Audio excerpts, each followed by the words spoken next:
Mercoledì 27 maggio, Sant'Agostino. È il 148esimo giorno dall'inizio dell'anno e ne mancano 218 al termine. Il sole sorge alle 5:28 e tramonta alle 20:48. La luna si leva alle 9:24 e tramonta a mezzanotte e 19.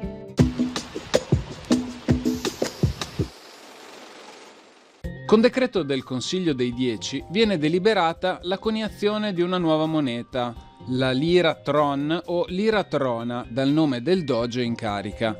Da questo momento la lira diventa moneta reale ed effettiva.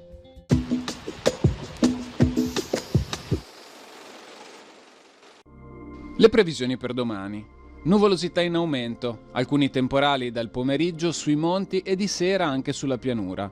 Temperature sulla pianura con andamento irregolare, sui monti in aumento di notte e in calo di giorno.